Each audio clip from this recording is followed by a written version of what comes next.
Welcome back to the channel and welcome back to another edition of the Spurs Chat podcast, where, of course, in this edition, we will be talking about Tottenham's trip to the Emirates Stadium, Arsenal 2, Tottenham Hotspur 2, Sonny with a double. I've got three very special guests to talk about today's game, and I'm sure that all three of them will be smiling after today's performance.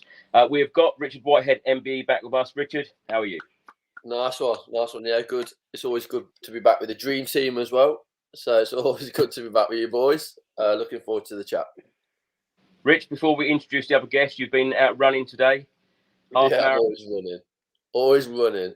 For the right reason, not away from the police, by the way. Yes, I did the Robin Hood half marathon this morning. I'm a bit tired, hence the reason why I've got some electrolyte. And I'm not sponsored by that brand, by the way. Other electrolytes are available. And I did 125, so it's not too bad. And in preparation for New York on the 5th of November. Another medal today, no doubt. We've also got another trophy. Another trophy, yeah. We've also got actor Ricky Norwood back with us. Ricky, how are you? Oh, my friend, I am good. I am a lot better after that game. Now that the final whistle has been blown, I can breathe. I can stop swearing. I can stop, punching the bloody well pillars around me. I'm calm now. 2-2. I can't wait to get into it. I tell you what, walking outside the stadium, I'm about a mile away, by the way, in safe territory now. But there were a lot of very quiet Arsenal fans. They expected the win today, and a lot of them are very disappointed. But we've also got actor Darren Hart back with us. Darren, how are you? I am so happy to be here, and I have so much to talk about. I cannot wait to get into it. I can't wait. Well, let me just go through a couple of comments. Heung-min Son, straight after the game, said it's a derby, always a tough game. The performance was fantastic until the final whistle. We gave everything that the fans can be proud of. Obviously, we wanted the win, but the performance was perfect. And Postecoglou on some injury news on Johnson. He said, I'm not sure as yet. He felt his hamstring. On Maddison, he said he wasn't 100% going into the game, but he got through it fine. And Postecoglou on the result said it's not about being happy with the result. You can get a result and a draw and think that you've escaped. But I didn't think that today. I thought that we went toe-to-toe with a top team. Rich, let's start the show with you. Your thoughts on the game today? Yeah, it's obviously because I ran this morning. I saw quite a lot of my so-called Arsenal mates. Not really an Arsenal mate today, are they? Not really a mate at all. And a lot of the Spurs fans as well. And a lot of confidence with Spurs fans, Arsenal fans. Apparently, they're going to obliterate us, all that Paul Merson bullshit. Like, oh, yeah, I can't see any other result. But I was saying, look, we've got a manager that really lays things out. We've got players that are starting to piece everything together. And we've seen in the last couple of games how he's actually put the team together and how he wants them to play. And the thing today that I came away with was when times got tough, the manager backed the players every time. And whether it was him playing with Johnson and Destiny, and then Destiny I've been having quite a tough time with Saka, and he backed him. He got an early booking, and I thought that was a really good thing to do for the confidence of the team, the player, but also how he wants to play. And we're obviously going to have times where we're really going to be under the cosh and we're going to suffer. And he did say that. And the important thing is for Spurs fans is what you saw today has been different at the Emirates the last 4 or 5 seasons. Like, I remember watching games away from home at the Emirates and thinking, same old. We would go a goal down and then it could be 3 or 4. Remember what it was like at home the other season, and I was like 3-0 at half time, and I was like, this is terrible. Today, stuck to the way of playing, the players. I could feel the confidence, even even away fans, you guys that were there today, I could feel the confidence in you guys. Went 2-1 down, and then all of a sudden we're like, that's all right, we can come back. We come back from this. Yeah. In the previous games, it wasn't the case, so I'm happy, which is always good. I don't know, though, Rich. There's a part of me that feels a little bit disappointed that we didn't win the game because I thought that we played that well. You know, and I've spoke on this channel so often and all week to Arsenal fans that have kindly come on here as guests this week about how poor our performances and results have been in recent years. Of course, we haven't won at the Emirates in the league since 2010, 13 years ago. I felt that we could have gone on to win it today. Ricky, do you feel the same? Absolutely, bro. Absolutely. But I think every Gooner fan out there is going to feel the same too, that they could have won it as well. They had a couple of opportunities as well. But for me, what was really positive about today was after the games that we've had, some could argue that they're in the bottom half of the table. Some could argue that they're easier teams to play against or easier teams to get a result against. But the one thing that we did do is we put together all of the things that we'd learned over the last 5 games. And we went at them. Not only did we continue to play the Ange way and the Tottenham way, but there was grit, there was determination, there was heart, there was passion. And, both of their goals was an own goal and a penalty. I mean, you know what I mean? And the arrogance that came off of the players, the Gooner lot, and the fans, it was really good to kind of show up, go toe-to-toe, go to war, go to compete and go for that win at their house. This is a new side. This is a young side at Tottenham. There's a lot of players there that haven't played in the North London derby. There's a lot of players there that don't know what it takes to be in a London derby, but none of that fazed them. They went out there to continue playing that way. They went out there to fight. They went out there to compete, and they didn't sit back. They didn't sit back once. Do you know what I mean? That second goal today, I think, epitomizes that type of attitude and that type of confidence that Andrew's put into him to kind of go out there to believe and to continue playing that way. And straight away after that penalty, which I didn't think was a penalty, yes, I am biased, but to me, it was ball to hand rather than hand to ball, And mate, I'll tell you why that wasn't a penalty, because Maddison actually slid in, the ball hit Maddison's leg and then ricocheted up. You watch the slow motion, it was off Maddison into his hand. That's why his hand was in that position. Postecoglou has just said on penalties, any clarity would be great. I have no idea what handball is now. Yeah. Exactly, right? Exactly. So it was an unjust penalty.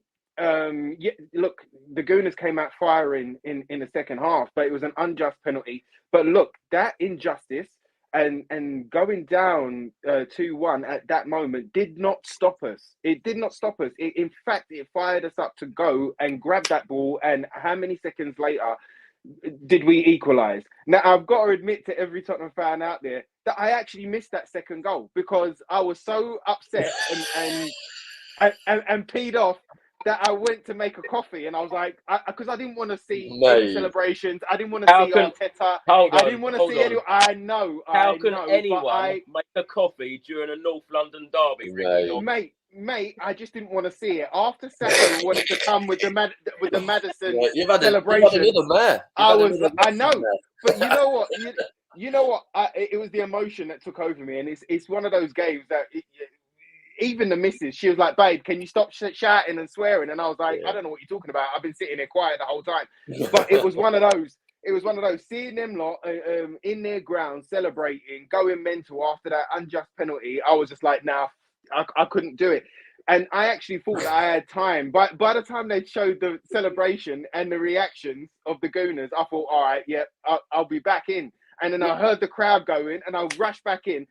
I managed to see the goal just as it went in, but I was just like, what is going on here? And it was only in the replay that I saw the clarity of them winning back the ball and going for it. Ricky can't last 23 seconds. Easy, bruv. Easy. That recording these podcasts in about 10 weeks. You never ever know what's coming next. I'm sure Darren's going to say now that he's making a cup of tea.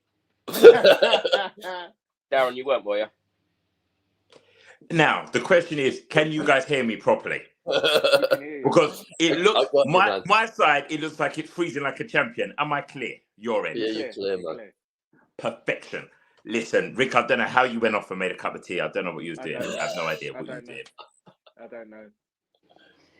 I don't know, mate. I ain't got a clue. It was. Do you know what? I was so angry. I needed to punch something, and I was like, right, it's either punch something or make a coffee. So I was like that. I was like, even the aggression on the making a coffee, bruv. I was like, fucking.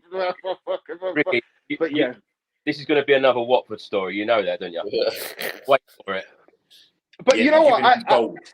But I put it out there, mate. I put it out there. You know, I tell you the truth. I tell you how I feel. I tell you what I do. I knew I was going to get it, but I've got to tell you the truth. I've got to tell you what happened in the moment, you know?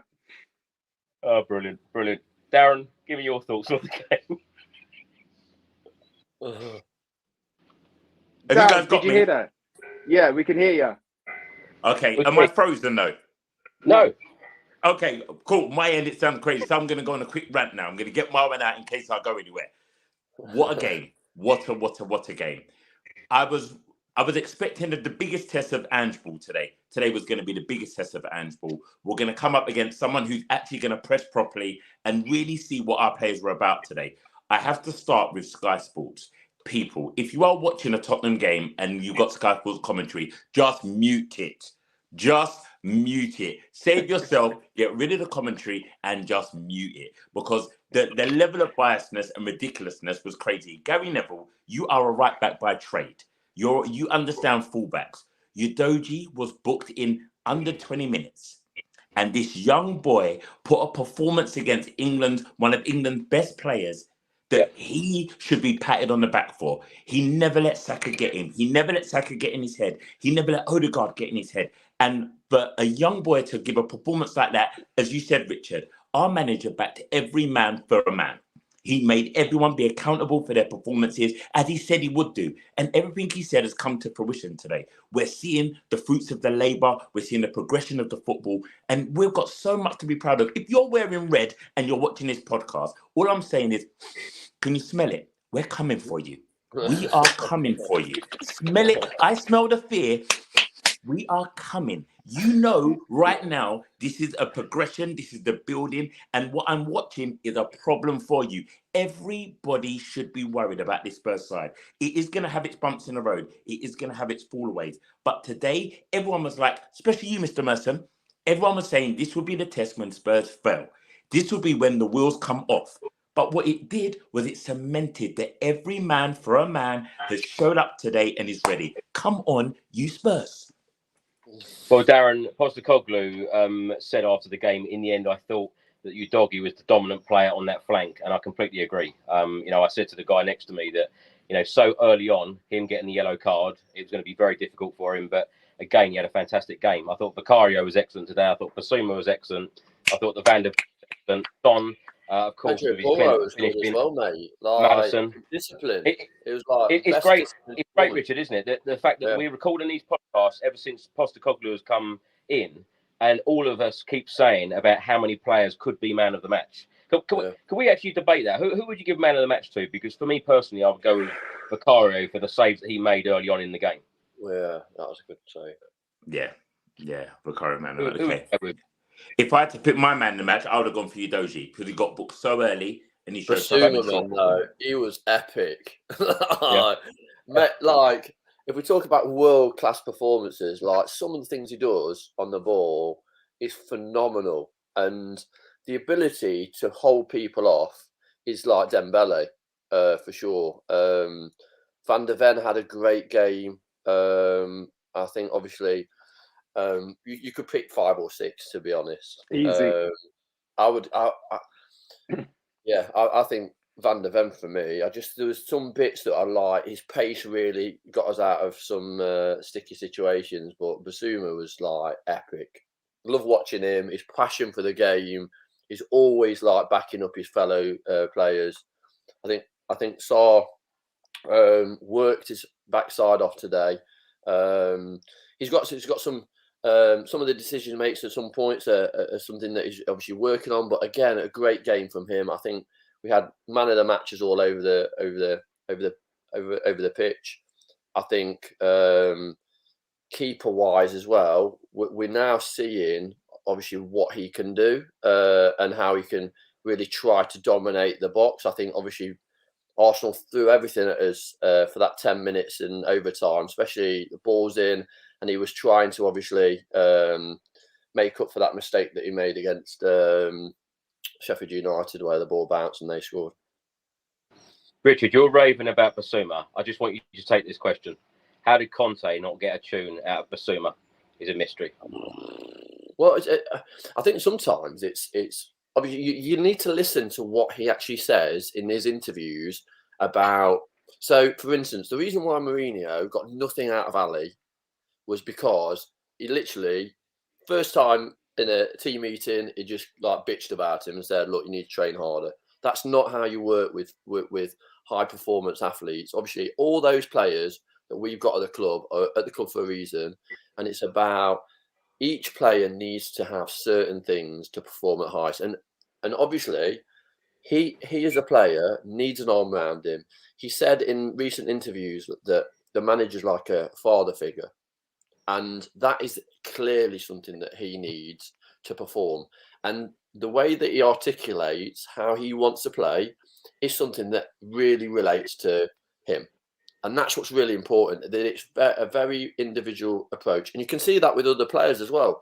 But also, I think Conte's way of management just obviously clearly didn't suit how we want to play as a team, did it? It's that win or bust mentality, and was like crappy football, and like we could see the results not coming our way. And the frustrating thing was that it was really like, you look at the confidence of the players towards the end of his reign, was like lots of the players wanted to walk out of the club just because their confidence was like killed. Like Basuma was one of the best midfield players that came from Brighton with a high expectation, and we were as fans, we were like, he's going to slot into the team and he's going to really have an impact. And literally completely different. And what's happened now is he's got a platform to actually be successful as a player, and also other players are supporting each other's game. So it's not one player having to do too much. Like, for instance, the first couple of games with Pedro Porro, I think he was kind of, oh, yeah, I've got to kind of show the manager what I've got. No. This is your job. This is your position. This is what I expect. This is how you're going to support your player in front of you, and they're going to support you. And that's why he had such a great game today, because he was disciplined, and you could tell he's enjoying his game through that, and other players felt confident with his game. Let's get into it. Now, of course, Arsenal 2, Tottenham Hotspur 2. Arsenal took the lead in the 26th minute. It went down as a Romero own goal. Son equalised in the 42nd minute. Saka put Arsenal 2-1 up in the 54th minute from the penalty spot. And just a minute later, Heung-min Son equalised. Maddison, of course, with 2 assists. Now, the match stats, Arsenal had 47% possession to Tottenham's 53%. Shots, Arsenal had 13 to Tottenham's 13. Shots on target, Arsenal just edged it with 6. Spurs had 5. Corners, Arsenal 11, Spurs 4. And fouls, Arsenal 12, Tottenham 19.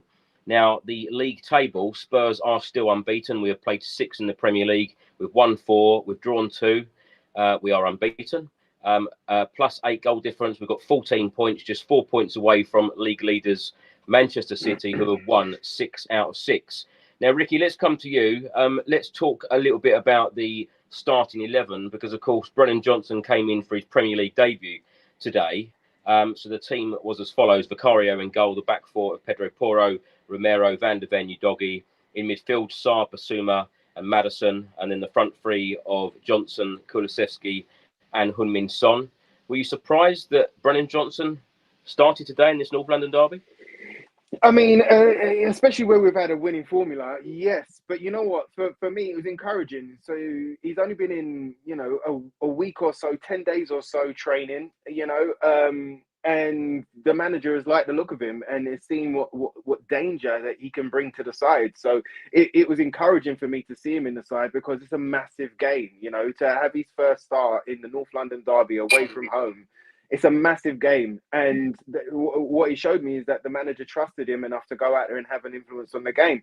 Now, we only got to see so much of him today. There was moments where you could see that his pace is definitely going to trouble the opposition. It doesn't matter who we play. And it was really unfortunate that he actually came off with a hamstring. Hopefully, it's not a massive injury. Hopefully, it's, it's a minor one where it just needs an ice bath and some rest.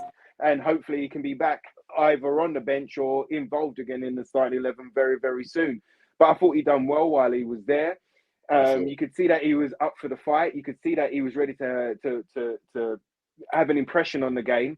And, you know, we saw flashes of what he's going to bring to this new Tottenham side. But for me, out of the 11 today, the one that I was most surprised with, and I know that this might come as a kind of a left field comment, but the one that I was most surprised with today was Sarr, because I would have chucked in Højbjerg just because of his leadership. He's captain kind of material. He's battle weary. He knows the North London derby. He's one that turns up or in games like this. He's one that can be relied on in games like this, and I thought that he would have chucked him in just for that bit of experience in this type of game. But again, like Rich said earlier, that he's trusting these players and he's put him in there. Now, for me, Sarr didn't have the greatest of games today. I thought he was busy. I thought he was energetic. But some of his passes were a bit off. Some of his movements were a bit off. Some of his turns were a bit off. I thought out of the whole side, and this is not to say that he was terrible, but because the rest of the 11 for me was good, and so good at that the bits and pieces that he was off kind of put him in there as somebody that didn't have his best game today, didn't have his most influential game today, but his tenacity, his energy, and his will to fight for the team was definitely there, and he was always there to be counted. He never shied away when he did make an off pass, or when he did get caught on the ball and stuff like that. None of that affected him. And that, again, that comes from the manager going, go out there and play. You know, go out there and play. If you make a mistake, it's on me. You know, if you go out there and express yourselves and play the best of your ability, and a mistake happens, do not worry about it. Do not go down and do not start beating yourself up because it will be on me. Just get it back and keep it going. And that's what I was really kind of impressed with when it came down to Sarr. But it was good to see. It was good to see Johnson up there. Hopefully, fingers crossed, it's not too serious, and hopefully we can see a lot more of him in the weeks to come. Darren, your thoughts on the starting 11 today? You know what? I was very happy with it. And Rick, to come on your Sarr point, I was so glad that he played Sarr. If you played Højbjerg today, it would have said a negative opinion of what the game would have been about. It would have been Spurs going, oh, we need to worry about them, and we're going to be more protected and more shielded in that area. What he said was, and what he's saying to the fans and to the players, this is who Spurs is now. This is the new identity of the way I want them to play. So I'm going to entrust every man to do their job. Johnson was an upgrade. He looked at Johnson, and I thought Johnson had a goal in him today. He so looked like it was his moment. Raya's great save to pull that one back from the line. He caught it off his other foot as he hit it, as we will see. He didn't get it cleanly. If he had, that would have been his goal. What a debut goal it would have been. And I think in all the comments, it was really interesting when you said about man of the match. Everybody put up a different player. A lot of people said Van. And I totally hear that. His performance today showed his leadership and his growth as a player, because when Udogie got the booking, what he did was play closer to him, and he made sure that he wasn't alone. And Pape Sarr, we've got to remember, he got booked very early as well. He had to show maturity in his performance. And I think there were so many elements in today's game and in that 11 that made me proud of them. I felt like a dad looking at them going, I'm proud of these boys because they all manned up. Arsenal are a great pressing side, but today our boys said we're here to play, and they did their job. So great 11, back the manager 100%. I love what he did, and Johnson, I hope the injury is not too serious and he can kick in. Goals are coming. You can be like the Ange Postecoglou on this podcast, Darren. You can be our dad. It's no problem. Listen, I'm there. I'm up, mate. Good day, sweetheart. Don't get me started. Don't let me call anyone a flaming galah. I'm there. Don't get me going. Don't get me going. Well, Andrews just said we played our football and it was underpinned by a strong work ethic and outstanding character. Arteta on Tottenham said, I think they are a really good side. They have a really good head coach. You can see the spirit in their team and their energy, but 6 games in, it is too early to say what they'll be fighting for at the end of the season. Richard, on this point, what will Spurs be fighting for at the end of the season? You know what? I already knew the question like 3 minutes ago because it's so predictable. I knew you were going to say that. I think you look at obviously how we're playing, and momentum's with us. And yes, we're only 6 games in, but like the manager says, it's about dreaming, isn't it? It's about kind of we're in that top four, and we want to stay in the top four. We're still in one of the cups, and I think for me, we need to get back in the Champions League. That's that top four. I think you look at the components. We're going to have to reinvest in January to make sure we've got the weapons to support how the manager wants to play. And we might have a couple of injuries and maybe a couple of players back, which will support that. But we shouldn't be afraid of the teams that we're playing now. Do you know what I mean? It's like the manager's giving you that confidence. You go into the game, and whether you're playing the Man Cities, the Liverpools, the Arsenals of this world, we shouldn't be going in there being afraid of them. We should wanting to express ourselves through the style of play, and then hopefully coming away with a positive result through that. Where before you kind of trying to play on the counter attack, and then maybe giving the team a lot more possession. It's boring football. You might nick a win, but it's terrible, and it's not sustainable. We're looking at sustainable football, exciting football, and for me, why can't we be in the top four? Why can't I think for me, I think we're playing as a top four side in the league for sure. We're one of the top four teams that I think people want to now watch. A couple of seasons, or last 2 or 3 seasons. People don't want to watch the Spurs game, but now they're actually seeing that they're exciting. Ricky, are you surprised that we're 6 games in and we're unbeaten, and the way that we have played in these opening 6 matches? Of course, I'm surprised. I'm pleasantly surprised. Let me tell you that. But we all know how last season finished. We all know the amount of things that went sideways. We all know the big job that Big Ange has taken on. You know, we knew that there was 101 problems that he had to come in and fix. And it's just so pleasing to see how quickly he has got the guys together after a crazy preseason, after a crazy transfer window, after losing our best player or selling our best player in, you know, arguably in history, in Tottenham recent history, you know, our record goal scorer. And it hasn't stopped us. In fact, it's galvanized us. It's brought us together, and kind of going under a manager like we have right now and playing this style of football, this actually brought a lot of the team together, and it's a new side. It's a new side, and I never expected to be 6 games in. You know, I always hope, and I've always got faith, but to see how we've progressed so quickly, you know, it's great to see. And you've got to remember that this side is in its infancy. That Gooner side today, they've been together under that manager, and they've had their own transfer policy. You know, they had a title run last year. You know, they're in their ascendancy. They run out of gas. But you know what? It's like they're set in their ways right now, where they know what their manager's asking of them.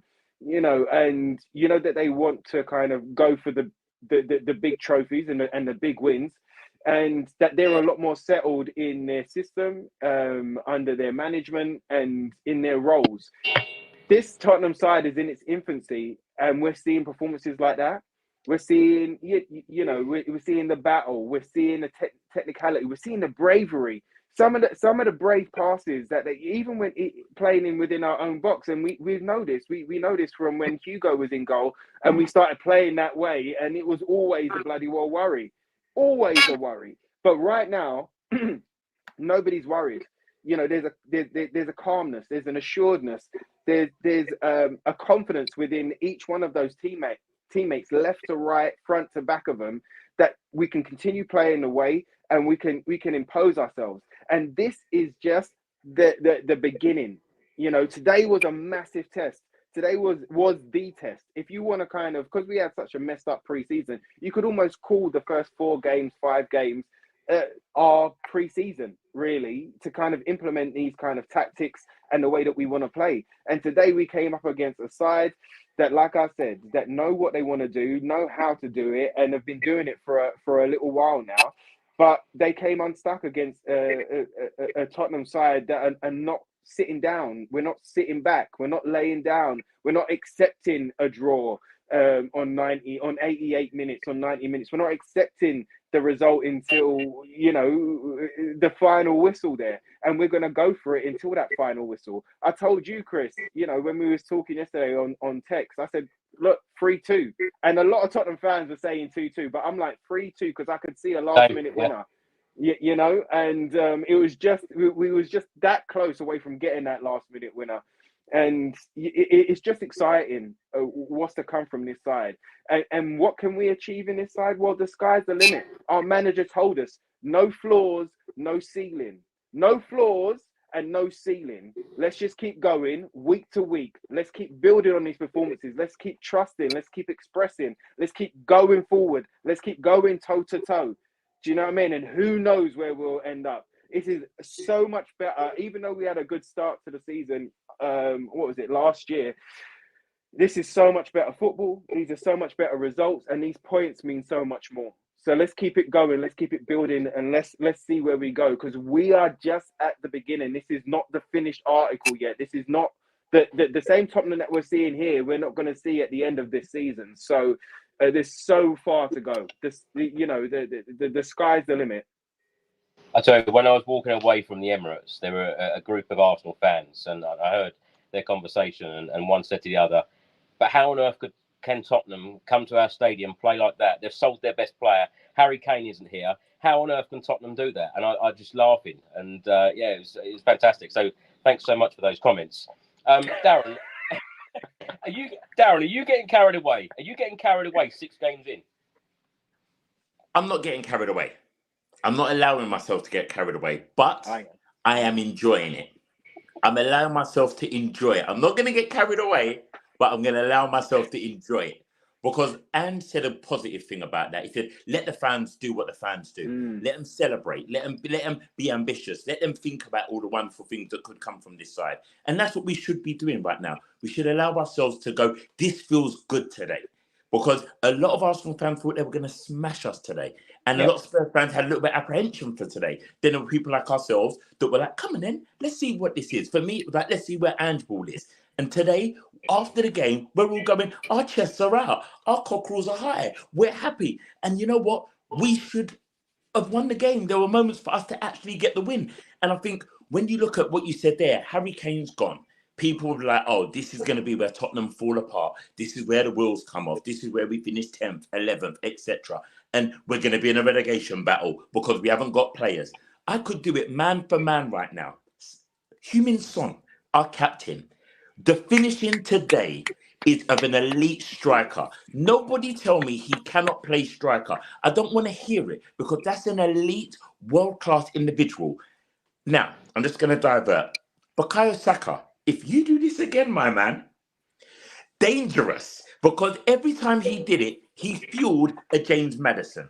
And the 2 assists of Maddison were fantastic. Now, you look at what is being built, the relationships, the way we're combating that. People will look at Romero and go, you know what? Romero had a bit of a shocker because they'll look at the own goal and the handball. Romero today got the armband put on him today. And I'm telling you now, that young man was an absolute Trojan leader. And that gave me something to be proud of. That gave me something more. Van next to him is Colossus.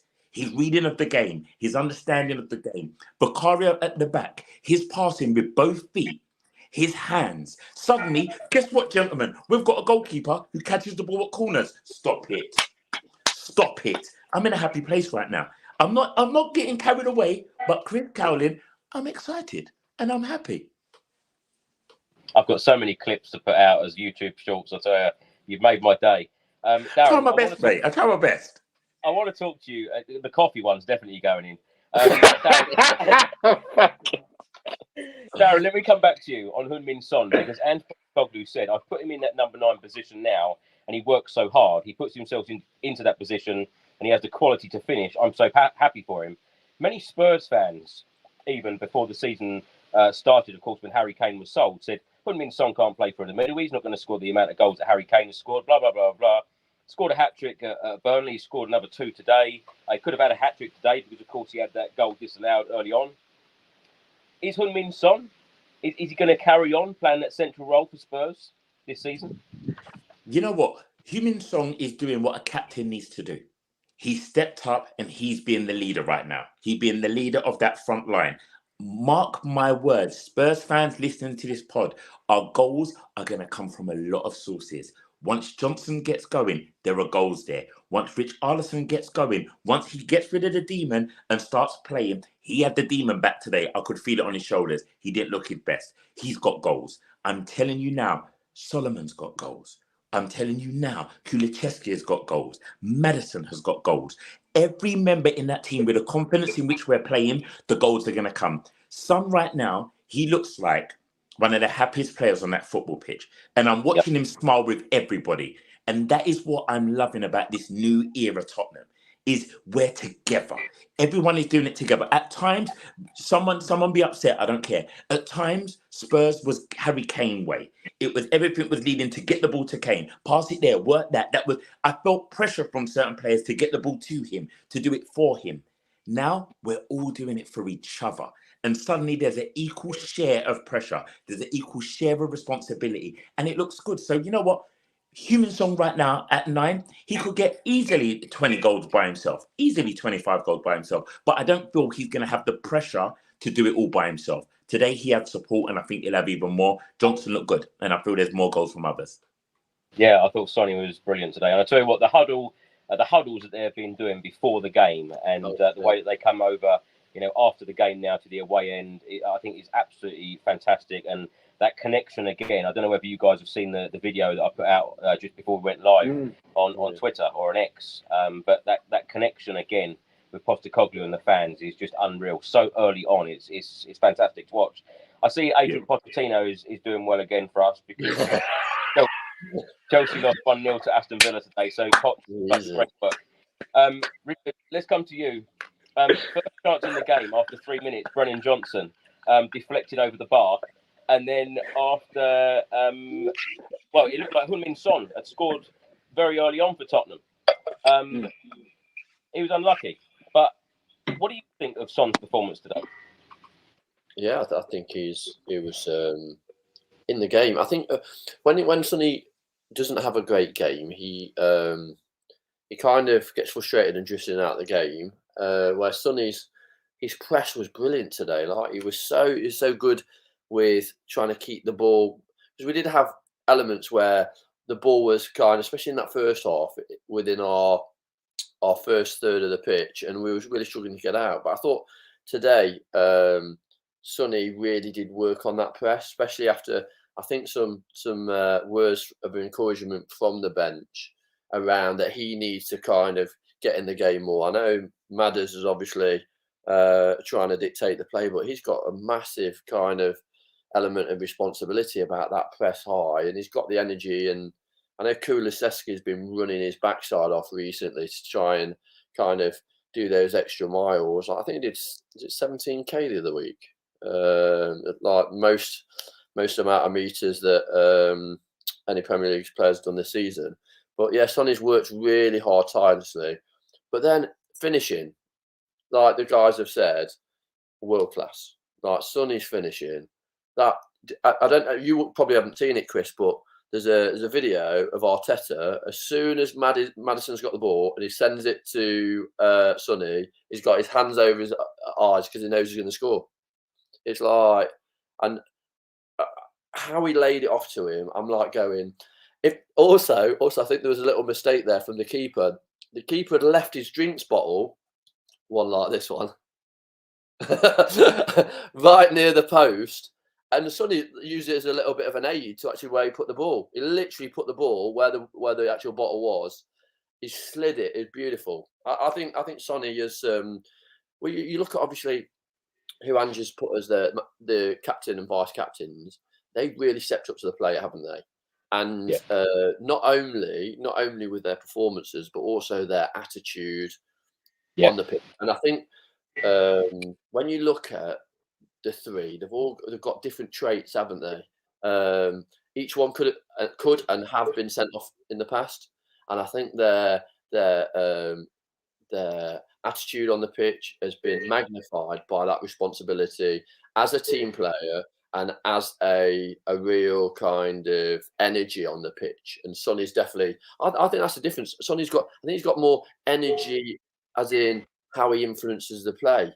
And I think he can get 20, 25 goals this season. I think he can be somebody that we can rely on up there as that kind of central point. But because he's so versatile, sometimes we forget how good he actually is. Ricky, we've spoken on this channel for so many years now about who are the leaders on the pitch for Spurs. What a masterclass, in my opinion, from Ange Postecoglou to appoint Sonny as captain and, of course, Maddison and Romero as vice-captains. It looks like they are three leaders straight away. Of course, we've got other leaders on the pitch now as well. That transformation, only a couple of months ago, some people were coming on this show saying, well, where are the leaders? Who are the leaders? It looks like there's leaders over the pitch now.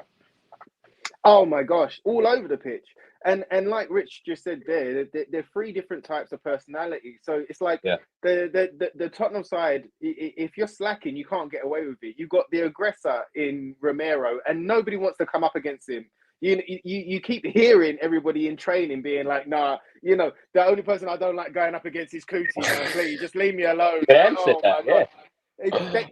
continue to say it. Whoever's up against him, they continue to say it. So you've got the aggressor right there. That if your standards drop, or if your energy drops, or if you're not up for the fight, you've got him that slaps you and punches you in the ribs when you score. So can you imagine what he does when you're levels off? Do you know what I mean? And then you've got the cheeky chappy there in Maddison, who can kind of inspire and lead you through words, actions, performances, but also a little joke as well. Also somebody who's like, hey, come on, man, what are we doing it? A little bit of the cheekiness. And then you've got Sonny, who is just an all-round kind of leader.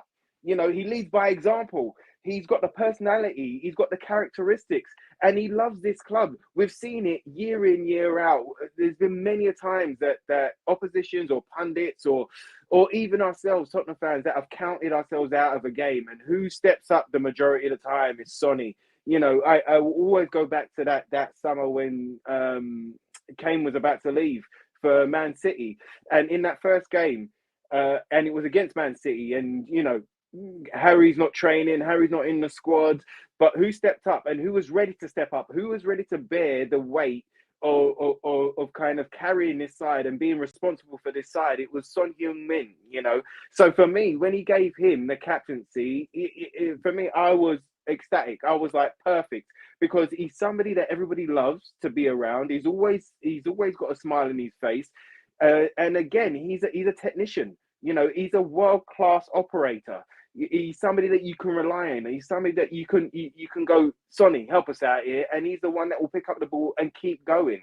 And giving him that armband and that responsibility, I said at the beginning of the season, he's going to soar. It's the sun will soar, man. And you're seeing that week in, week out. You're seeing that even with the kind of the text messages to Maddison and Kuti kind of going at the beginning of the season, let's do the huddle in front of the fans. We need these fans behind us and we want to be with them. Do you know what I mean? That's a leader. That's something that is done with humility, that is done with respect, and that is done with togetherness. The manager didn't ask Sonny to do that. That was Sonny's idea. He knows what we've been through. He knows that last season wasn't the greatest. He said it himself that he kind of takes responsibility for not having his best season last year, regardless of whether that was injury or style or system or manager or whatever the case might have been happening. He's taken responsibility for us dropping off so far last year. So somebody like that coming in and wearing that armband from minute one kind of gives everybody in that dressing room and everybody in that squad confidence. It gives them trust. There's trust there with Sonny. There's somebody there that is not just going to act for his own glory. He's going to do what it takes for the team to win. You see that even when he comes off the field. Like he knew what he was doing today to kind of, all right, cool, walk over, give the armband to Romero, then come off a little bit slowly. That was just to kind of get the team reorganized, to give them time to kind of settle down, bring bring Richarlison on, and then go again, So Son, for me, has been one of my fan favorites for a long, long time. It's why I've got his name on the back of my shirt right now. And I'm loving to seeing Captain Tottenham and Captain Son go on and grow and build on every single action and performance that he's given to this side. He's the perfect man to be captain of this Spurs side, and especially this young Spurs side, because even the young ones, they all love and respect him. They love and look at his relationship with Sarr. You know, he proper treats him like a little brother. All of them do, but you know, Sonny's taking him underneath his wing and stuff like that, and he's done that with all of the young side. You know, he's been the perfect captain for Ange Postecoglou to kind of go out there and give them young ones confidence again to go out there and express themselves. You know, because you've always got Sonny up top, and even that today, 35 minutes. You know, it was a tough game the first 35 minutes, but you didn't see Son stop. He kept going, he kept encouraging, he kept kind of going, come on boys, let's have it. And what did he do? Got us back into the game twice today. I mean, Son, fantastic. He's captain, fantastic. And what great kind of choices that the boss has made in putting those three characters, personalities, and technicians and football players that they've put in those kind of positions of leadership. You know, Kuti, Madders, and the main man, Son. I mean, what more could we ask for? Well said, Rick. Darren, let's come to you in the 7th minute. A fantastic tackle from Mickey van der Ven, preventing Nketiah from having a goal-scoring opportunity. I tell you what, I've spoken so much about this, you know, since the season started. But all of our new signings in the summer, every single one of them has just bedded in so well, and it looks like they've been there for years. Mickey van der Ven is another. What do you think of him today? Let's start with what you said there. Every signing has been tremendous. Paratici, God bless you. That's great recruitment right there. Every man fits the mold of what the manager has required. And Van der Ven today was exactly what Spurs have been crying out for. And also what Romero has been crying out for. A partner. Somebody who is taking the weight away from him. Someone who, when this is a joy. Ricky knows I talk defending all day. I love talking about defenders. What you had there is a partnership. When one hits somebody, the other doesn't. When Romero hits someone, he knows I don't have to get told off by the ref next because Van's going to hit him next. And then they're feeling that Nketiah's going to play deeper because he doesn't want to get hit by us. Van was superb. And what he did today, which was brilliant. If you watch how Spurs lines up, when we had Udogie got booked early in the game, all you kept hearing from the commentators was, now Saka's going to be on him, get him one-on-one, he's going to ruin him, he can't go, he's not going to survive the game. They were waiting for him to be sent off. Me as a defender, I'm going, please, Udogie, just stay on your feet. And he did. But he could do that because Van was always close. He was like, if he passes you, I've got him. Let him go, I will deal with it. And he did. Every time Saka thought he was going to get any daylight, there he was, taken out. And that was beautiful to see. We saw leaders all the way across our team today, man by man, superb. And all I can say is, if our centre-half can stay together, the league's in trouble. There's going to be a lot of clean sheets coming because Vicario behind them looks so confident with them and they look confident in him. My only concern at the back is we move the ball a little bit too slowly. We need to pick up that pace. We move it out. We invite too much pressure and create our own problem. So if we move it quicker, especially with high pressing sides, we will damage teams really badly, but we won't create our own messes. Van knows that. He did a couple. Romero did a couple as well. Even Basuma does it as well. They want to be a little bit too fancy, but everyone's flat-footed. If we're on our toes, it moves quicker. But Van today, solid. Superman. I agree with you on that point, Darren, because, of course, we were playing a top side today. I know they're our rivals, but they are a top side, and, you know, they press very, very quickly. Richard, let's come to you. In the 14th minute, Saka cross to Jesus. What a save from Vicario today in the 14th minute. I tell you what, someone's already said in the comments today, Vicario or David Raya, who, of course, started for Arsenal. It looked like one point that we were going to be signing him in the summer, but Vicario, he seems to be another fantastic signing for Tottenham. Yeah, and he's grown in confidence with the team as well, and having that stability in front of him has really really supported his confidence for sure. I think as Spurs fans as well, we wanted. We saw obviously last 4 or 5 seasons, Hugo really struggling with the corners and the high ball, and I think we needed to have a change, and that's what the new keeper's come in. He's young, he's energetic, also passionate about, like, when he makes that kind of really great save, like there's a lot of passion there as well, and that resonates through the team. I think, like you said, obviously before about the signings coming in, I think he was pinnacle as well. If that didn't work out, then that could have really reflected on our form going forwards, because a top 4 side needs to have a real top keeper, and I know obviously a lot of top European clubs were looking at him as well. So I think we're really fortunate to have him, and because he's so young as well, he's only going to grow with experience, and I think it's really important he really dominates the box, but also he's good with his feet.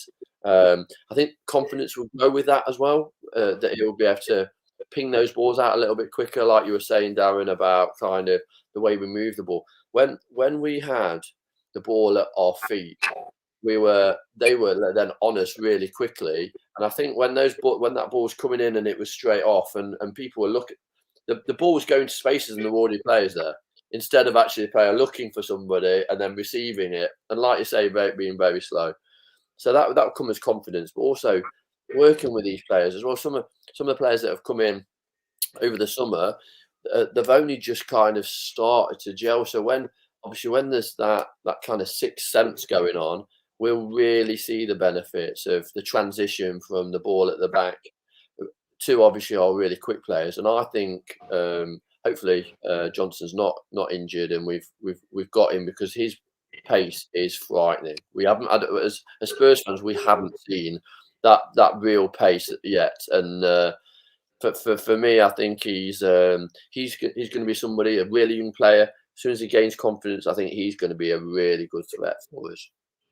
Yeah, Ange Postecoglou has just said in his press conference that Johnson will be assessed. So I'm sure that we will all find out in the next couple of days how he is. Fingers crossed.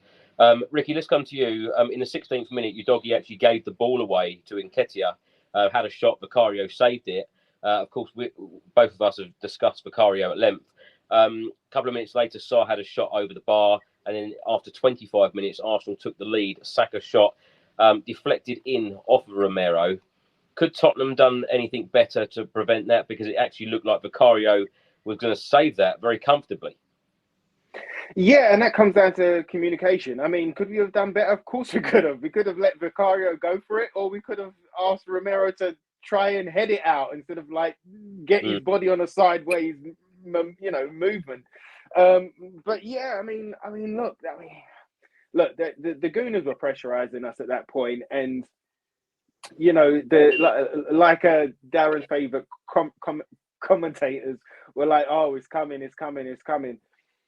But it was I mean, what can we say? It was a good cross, but Romero was there to take responsibility, and unfortunately, it hit him on the wrong side of the knee, deflected into the goal. What can we do? Do you know what I mean? But again, we didn't stop. Let me break down this one, because there was, you know me, I'm about. I told you, Chris, I'm getting to that. I'm in. What happened with the goal, which was really interesting for me, was obviously Udogie and Johnson have only played one game together. That's their first game together. What happened was, as they were coming together, there was an overlap that happened behind Udogie. And he thought Johnson was going to stop and go with Bukayo Saka. And then he would hold position. Because if you watch the replay, Spurs fans, watch it from our perspective, not Arsenal's, because that's what the commentator made us do. What Udogie thought was happening was Johnson would stop. But they haven't worked together long enough. They don't understand that. So when Saka went in, Udogie was flat-footed. Johnson had gone past. So that created the hole. So that was their mistake between them. That won't happen every week. That's the first bit. They will learn that. Udogie they'll watch that video and they'll see that error. Now, all the commentators then said that it was a mistake for Romero to go for it. He is paid as the defender to put his body in front of that ball. So if it's coming to him, he's going to put a leg out. It's instinctive. He can't just let that pass him. Because if that curls into the bottom corner, everyone goes, what the hell was he doing?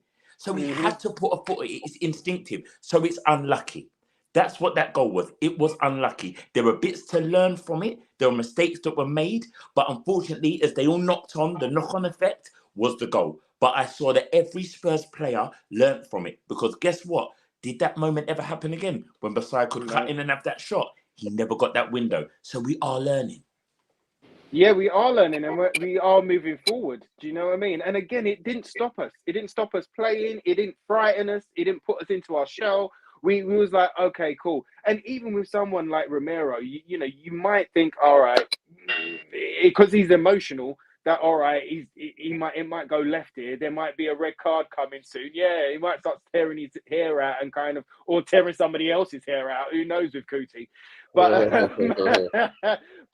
no, we carried on. We carried on playing, and I've got to agree with both of the boys as well. That was the only criticism that I had over the side, especially in the first half, was just the speed of play, and sometimes we were just a little bit too slow on the ball. And we saw that when like Sarr got robbed and when Maddison got robbed as well, you know, within the game. But again, you're absolutely right, Dal, in the sense that they're going to learn from this, and they're going to not make the same mistake twice within a game as well, which is really encouraging to see. How many times have we done that? We've been our own worst enemy, that we've continued to make that same mistake, or we've let them down the sides, or we've let them overlap on one of the players, whether it be Emerson or Davies or not really your doggy, because, you know, he's been fantastic this year, but you know what I mean? Like, we've seen that happen before. And that's what's really encouraging about having a fresh, new, young side with a new direction, with a new motivation, with new fire in their belly,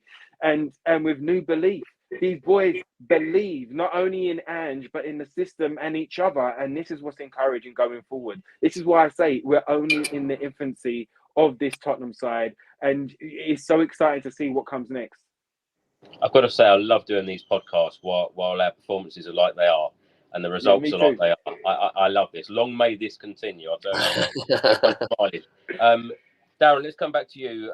Vieira crossed a great ball in, well put out by Van der Ven. Saka was waiting at the back post. And then 3 minutes later, Vicario to Maddison, who was tackled. Jesus shot over the bar. I feel like we got away with one there, because at that stage they were 1-0 up, and it just seemed... I don't know what term to use. I don't want to use Spursy, because, of course, in previous years, that is exactly the sort of thing that has happened at the Emirates. But I was a little bit surprised. Vicario out to Maddison. Maddison seemed to be a bit slow on giving another pass. Did Vicario put Maddison in trouble? Should he have played that pass, or should Maddison have passed it out quicker? But that to me, Chris, you know what? It's one of those moments, because it wasn't about it being a bad decision. As Andy's trying to say with the guys, is make bold choices. That's what he wants them to do. He wants to make bold decisions. But what was happening in that moment, because they were being pressed, and it's the first time they've been pressed so high, they weren't adapting quick enough to it. So they were all flat-footed. We're all going to watch the game back. I know us all. We're all going to watch it back. There are so many moments when you can see us receiving the ball flat-footed. They've not made a decision yet. They're not anticipating it. And Vicario had moments like that where he would get it and stand dead still. Romero would get it, dead still. Maddison, dead still. And I was like, if you're dead still, boys, it's going to be a problem, because as soon as that player presses you, you're losing it. And that's what was happening. And it wasn't. I'm glad that word Spursy has come on the pod today, because if it was Spursy, it would have kept happening. Because the Arsenal fan base today, that's what they ran with. That was when you heard their eruption. That's when you watch Arteta do his crazy dance on the touchline. And they're like, oh, it's happening, it's happening. But it wasn't, because what Spurs were doing, we were learning. We were going, not now, not this. What I really appreciated today, when a lot of people made mistakes today. It wasn't a flawless performance by any stretch of the imagination. But everyone who made a mistake owned it. They all owned it. They all got a little bit of love from someone, but they owned it. And that is what the growth comes in. It comes in that when we lose the game, gentlemen, we're going to learn some more. So, Chris, I know we're really loving this feel good and the fact that we're in right now. Also, a loss is a good thing. because that loss means that we learn even more about these individuals. How does the captaincy, that unit work when they've got to lift those boys up when they're in the down? Right now, let's stay high, but I'm so excited, not getting carried away. I'm so excited by the way it's going. I think on that point as well, that Maddison got pulled into that. I need to do something now. I really need to do something. So he came to receive the ball instead of actually thinking, no. I'm going to stay where I need to stay and let the ball come to me instead of have to kind of go in deep. And then because he went in deep, like you said, he was flat-footed, not understanding that there's some pressure or that he's going to have somebody on his back quick. And then obviously, so again, the interview that he did on Sky Sports after talked about the manager giving him confidence, and yes, that was a mistake, and I think he owned that mistake. But I thought it was a telling part of the game, because at that point he kind of went, yeah, I shouldn't have really done that. I've kind of taken responsibility off my defenders, let them deal with the ball. It's going to come to me, and then I'm going to make something happen in my area that I can actually dominate. And he didn't need to do that, and I think it was a mistake by him kind of just going too deep, receiving the ball when he needed to let the ball come to him. Can I just say, anyone listening to this on the audio platform, do check out the YouTube version, because Mr. Hart is being very animated. It is well worth watching. Well worth a watch on YouTube. Also, Chris, sorry, brother. I just wanted to jump on that point real quickly, because it just look at us in comparison to last season, right? Last season we would have had everyone back in our own half. We would have tried to concede possession and the ball and try and break on the counter-attack. And to play safe football was to play that terrible, turgid, boring horseshoe football.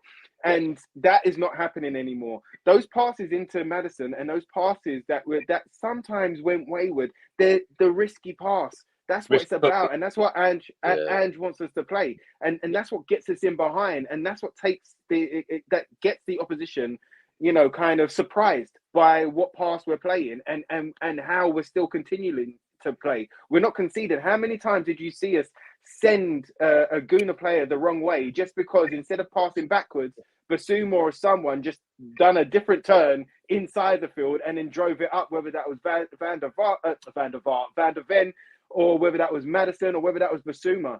We continue to turn and continue to play a risky pass that could be, gobbled up by the Gooners, or it could be kind of, what is that bloody well word? Intercepted. It could be intercepted by the Gooners, but we continued. And that's the difference between here and last year. That's massive, because all of us, it didn't matter, last year, if we would have won a game similar to this 1-0, we would still been like, but today we continue. Today we continue to press. We continue to compete. We continue to go toe to toe. We continue to play that risky football, and we continued to play that Ange way that is going to get us results, and it's going to get us success. And like I say, like Darren said, and like Richard said there, we're still in the infancy. These mistakes are great right now because we're learning from them and we're not repeating them. This is definitely the comment of the podcast so far. Hartman and Norwood, best double act since Archibald and Crook. Brilliant. Richard, let's come to you. In the 37th minute, Odegaard had a shot at goal, comfortable for Vicario this time. A minute later, best chance for Tottenham in the game so far. Son cross, Johnson shot at goal, Raya with a good save. And then in the 41st minute, of course, Spurs goal came along. Heung-min Son, what a fantastic assist from James Maddison. We talk about players, adapting to this Tottenham Hotspur team. James Maddison has probably been the best one to do that from the summer signings, but he has been absolutely unreal, hasn't he, Maddison? And again, he's not brought the kind of the free kicks to the party yet. As soon as that comes in as well, we'll be like going, this is like awesome. I think he's a player that we've been crying out for 5 years, really. You look at what we've been lacking and how we've been, how we kind of reliant. We needed somebody like James Maddison for the last 5 years, and he just slotted into the team. And again, it's an expressive role, right? So kind of it comes in and it's like, express yourself, and it's like going, this is what I need. You know what I mean? I've got good players around me. Express yourself. The ball's moving like really quickly. He's jumping on play. I just think he's a breath of fresh air for the Spurs team, and yeah, we're lucky we got him, and let's embrace that. Like I am. Ricky, do you want to add any more to that first goal? Because I know we've spoken about Sonny already, but what a finish! Oh, it was a gorgeous finish. I mean, the fact that it took out 3 Gooner defenders plus a keeper with that angle. Is that the ice cream van there? I was just about to say, it's the ice cream van. Chris is getting the ice creams in. Delivery's just outside with the ice cream. Podcast is so real. Those that are on audio, if you don't know, of course, Chris is on location just outside, a mile away from the Gooners, and an ice cream van has gone past. So that's what's happening there. But it pulled up next to him. Yeah. He's like, this guy definitely has ice cream. Get him on the pod, Chris. Pull him on.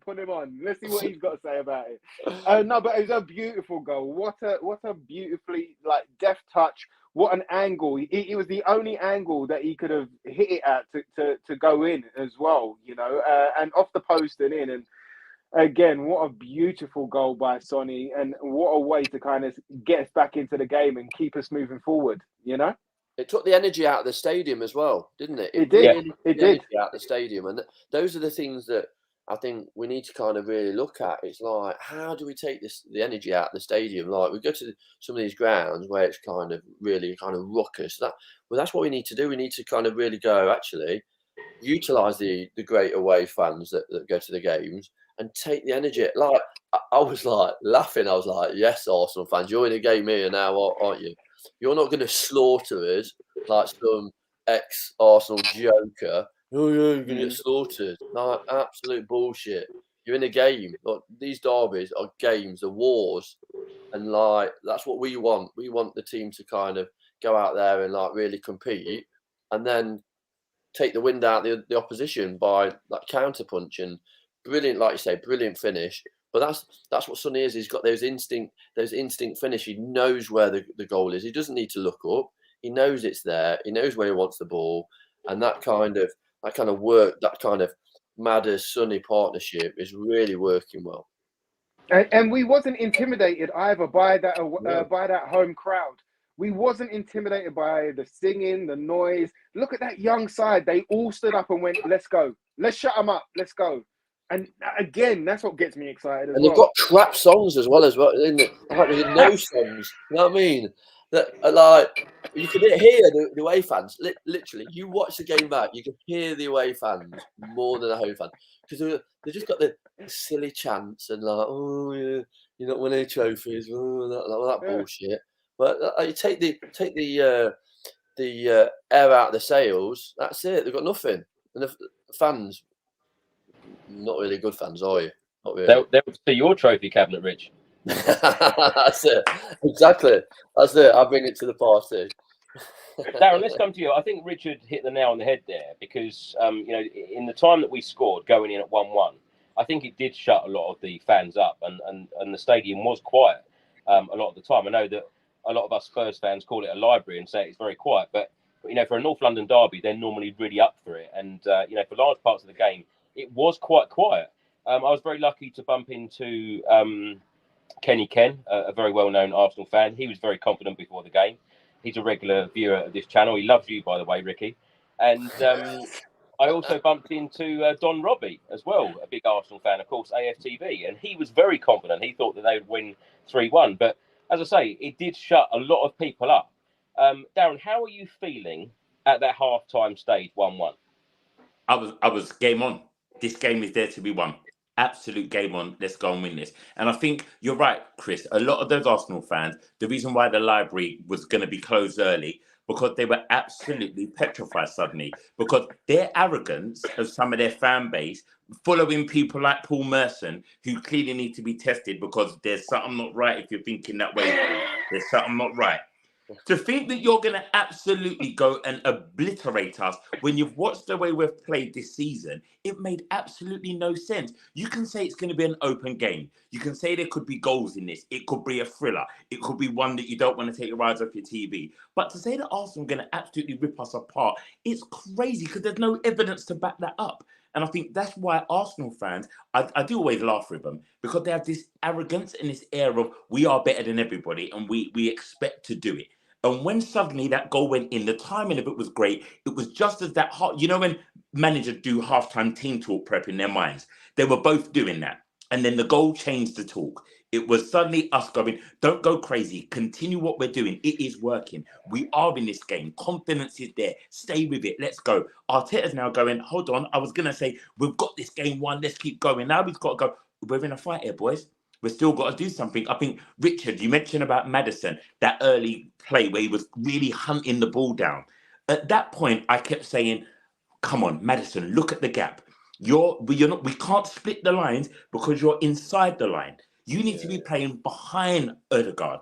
Ødegaard should be looking for you. Declan Rice should be trying to find you. But what he did was he hunted the ball like Kane used to do. And it became too congested there and it was easy for their press. Once he jumped the other side of the line, that's where we saw the magic happening because that's where the space was. And that's where our intelligence during the match is really growing. It's really, really growing. I'm loving it. Absolutely loving it. You're on mute, Chris. You're on mute. You're the ice cream van. Sorry, it's all this ice cream van business, yeah. Richard, let's come to you. In the 50th minute, of course, it went to VAR, the decision in the end. Romero handball. What do you make of the VAR decision? What do you make of the referee's overall decision to give the penalty?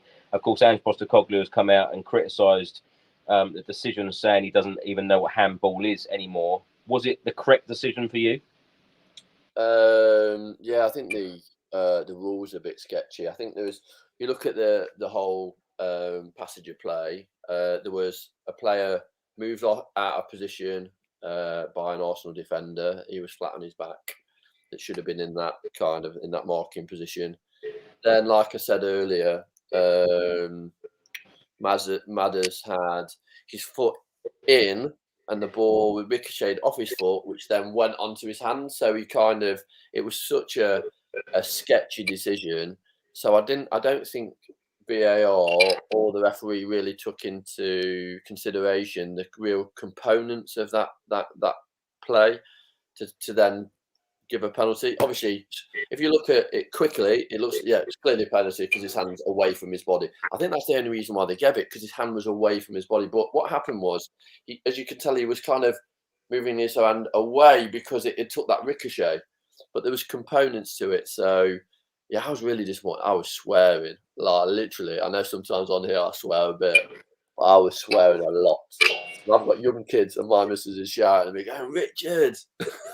I'm swearing. I'm like effing and jeffing. I nearly went for coffee like Ricky. I needed a bit of time out. You know, is that the way you deal with it so differently? You swear. Ricky then goes and makes a coffee. Darren, what do you do when you're annoyed? Mate, you know what? Everything. You analyse it, and 23 seconds is gone. Yeah, I become the pundit. I'm all over it. I'm literally breaking it all down.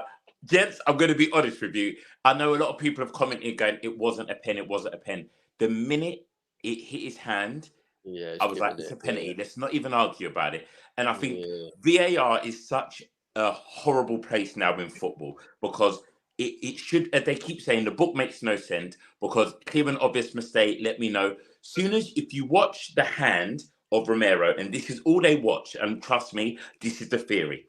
When his arm goes down and makes contact with the ball, that's all they cared about because they're going, that's the impact. He, as Romero, his brain can't help it. It's going to go down toward the ball. His whole body weight was coming down. He can't move it anywhere else. It's instinctive. So what happens with that is the VAR just goes, because it's a little bit away from his body, they're going to give it. And it's, you know what, we're going to go 2 weeks and someone's going to do exactly the same thing and a different person behind the camera isn't going to give it. And that's why it's a problem. because it's down to a person. I thought when VAR was coming in, it would take away the grey of a human error. Now we've got more humans making more errors. It makes no sense. Only use it then for offsides where there's computer graphics to help you, and let the refs just guide everything else. Because I believe the ref would have given it if it was a way, he would have given it anyway.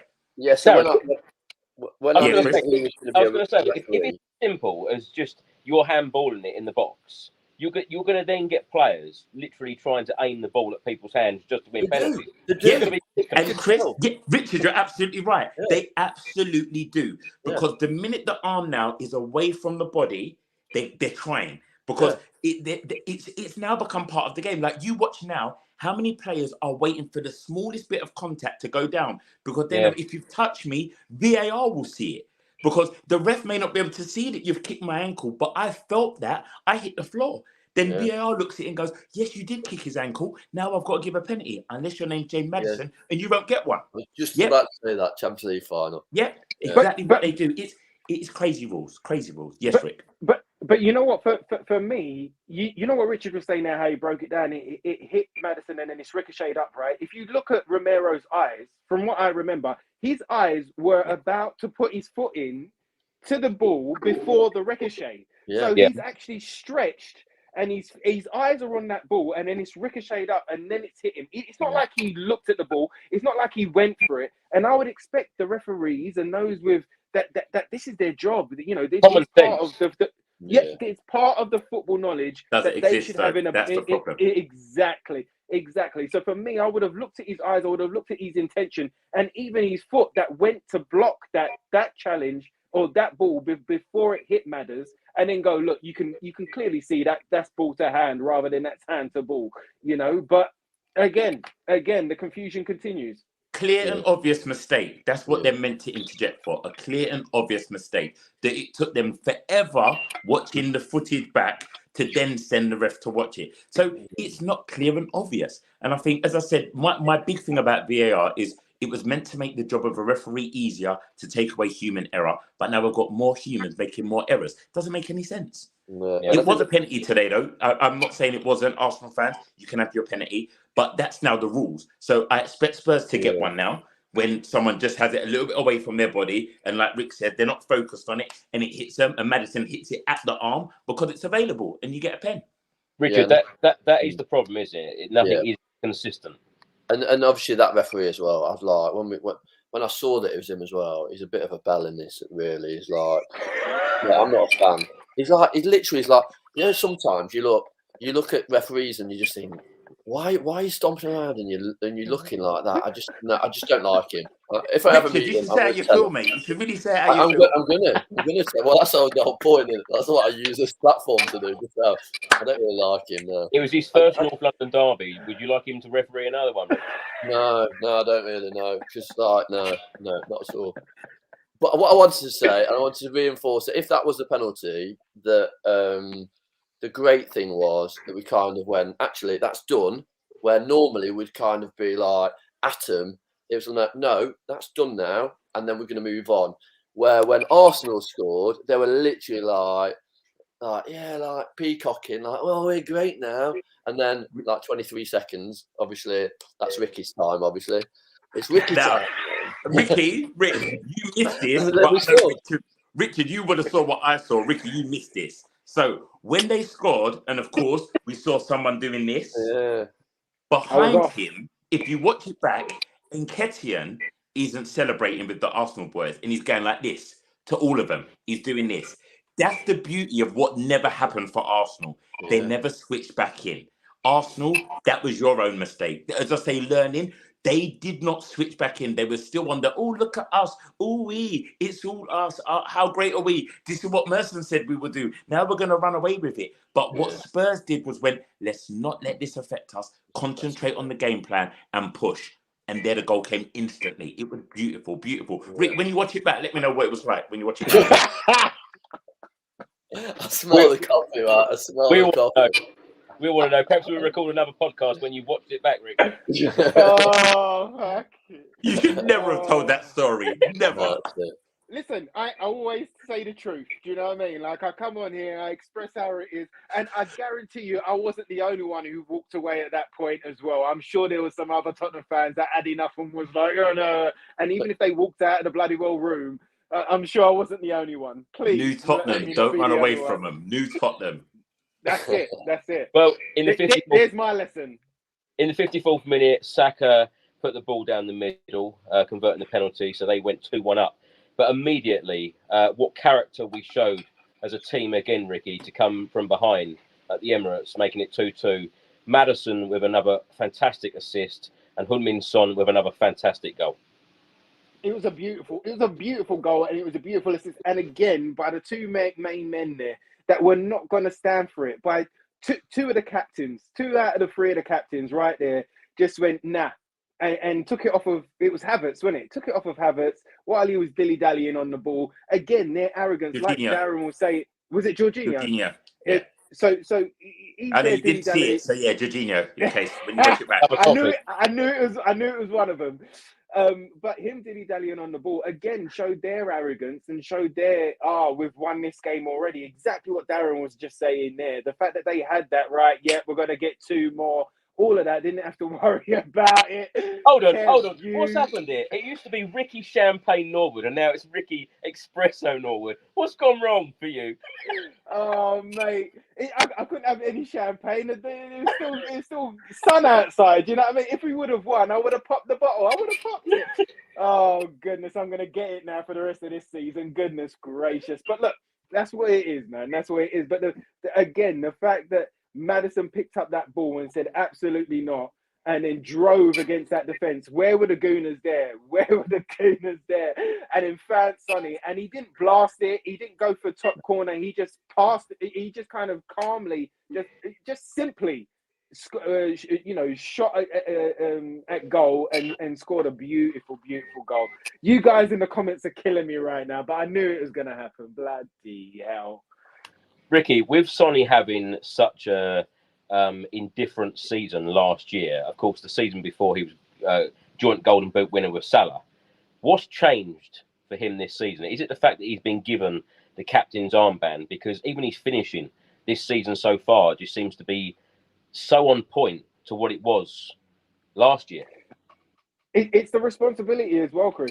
He takes responsibility for his good performances and his bad. And he took responsibility for his own inaction last year.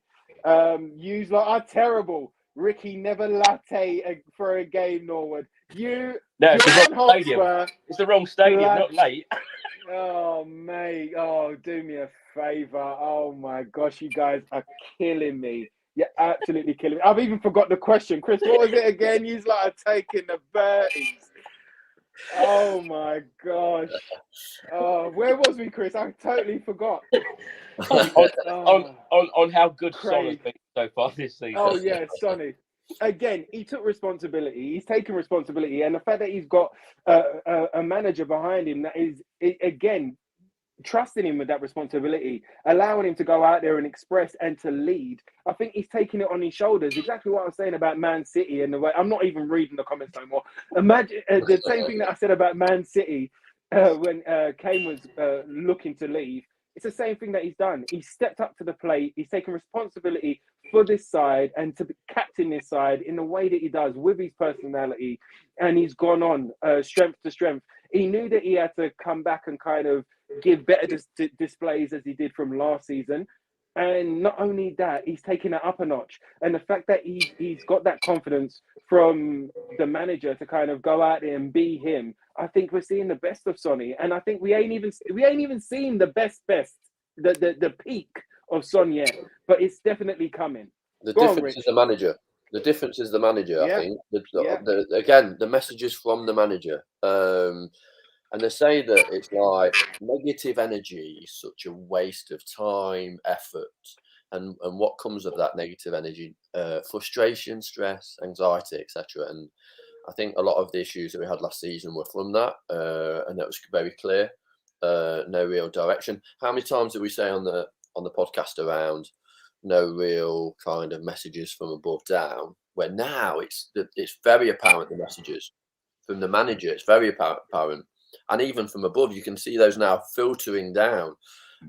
So I think the interesting thing is that the players have confidence, feel confident, have that direction, but also understand their roles, and that team within a team is evident, and how the fans fit as part of that as well. Can I jump in on the in song, Chris? Oh, of course. I think one thing that I've realised with Son is he is world class. He's absolutely world class. I think sometimes he's disrespected in this league of how good this man is. Yes. And I think when we talk about his, like, oh, now he's performing well, he's having a better season. Last year wasn't a great one for him. He still got goals last year as well. He's still putting numbers. But the Sun's level, it wasn't the level. And he is the first one to call himself out. As Ricky said there, if Spurs fans, if you haven't watched the Sun documentary, watch that. Just watch the work ethic of this human being. And Richard, to add on to your point about the atmosphere and the messages, Son is a person who just his name is so perfect for the man that he is. He radiates positivity. When he's good, he's great, and he wants everyone else to be great too. And what we're seeing is a manager that embraces that attitude. Under Conte, under previous regimes, I feel that at times some may have been tried to be squashed. We're not too happy in this room because I'm angry and I've got to be the leader of this room. Don't you be happy, or don't you make him feel better because I'm telling him off. What we have now is a different atmosphere and a different ethos and a work ethic that breeds bassooners. You know what I mean? It breeds that culture to allow the players to be their best, and Son's a leader in that. And you know what? We're playing without fear. Last year, you could see that we played with fear. We worried about the opposition way too much, whereas we're like, let the opposition worry about us. You know what I mean? And they're implementing that week on week. And we will continue, even when we're a goal down, or even when we're not, we're still playing without fear, and we're still moving forward. And all of that is like you said there, like Rich said, and what Darren said there, that's coming down from the top, from the top down, that is filtering through to this side. And to someone like Sonny, he's going to embrace that and take it on and be sensational as per usual. Love it. Ricky's bang on for pop.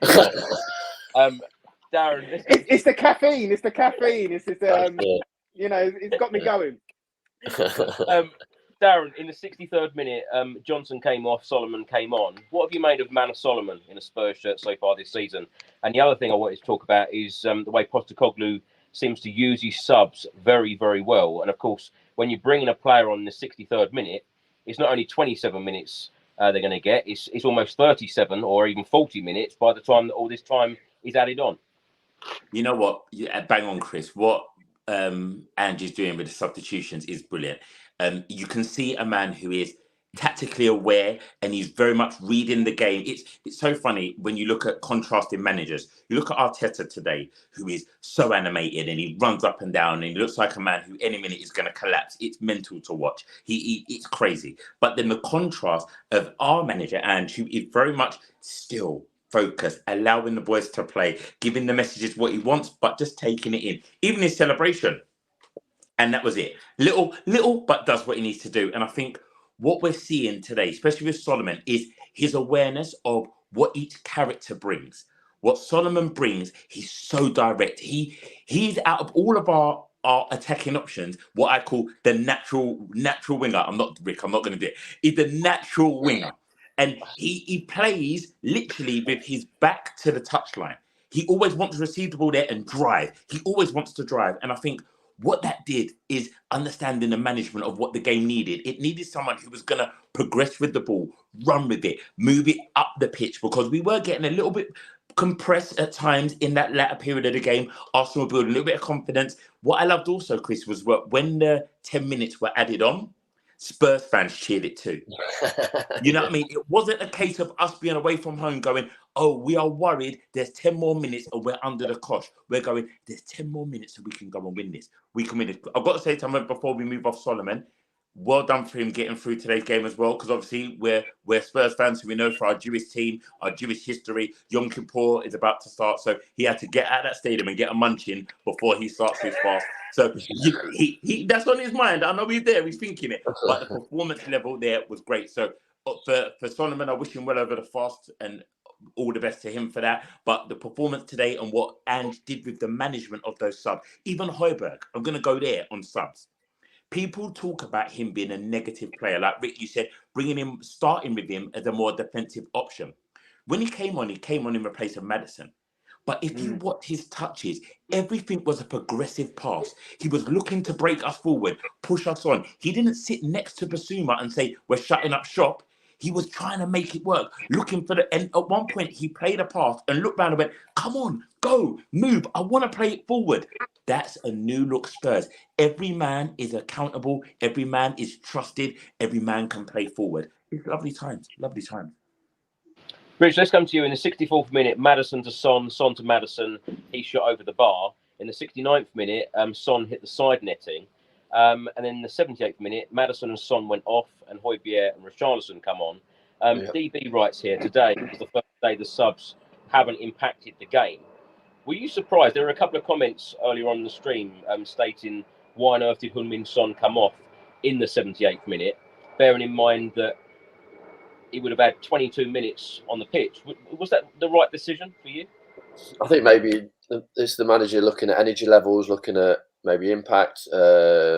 Obviously, kind of he's in the game at that point, isn't it? He's very focused on what he obviously deals with these players day in, day out. He's seen things that that maybe us as fans have not seen, but also I think he's wanted to still impact the game, and he saw what obviously happened in the previous game and said, well, actually, I think some fresh legs might bring a different dynamic approach to the game that could get us 3 points. He wasn't sitting back. I think Solomon coming on obviously kept the press high up the pitch. We don't want to kind of sit back and let the pressure come onto us. I think that was important that he did that, and he's very offensive with obviously how he kind of attacks the ball, which is great, and I'm sure he's going to get some goals. I think the subs came on, and yes, obviously we're away at the Emirates. The last 10-15 minutes, we're going to have that pressure. That pressure it's not going to just change because we've got a new way of playing. We're going to have that pressure. So I think the players that did come on, obviously, if Richarlison that effort wouldn't have got that touch and it would have gone in the back of the net, everybody would have said, "Oh well, it's amazing. He's come on and he scored again."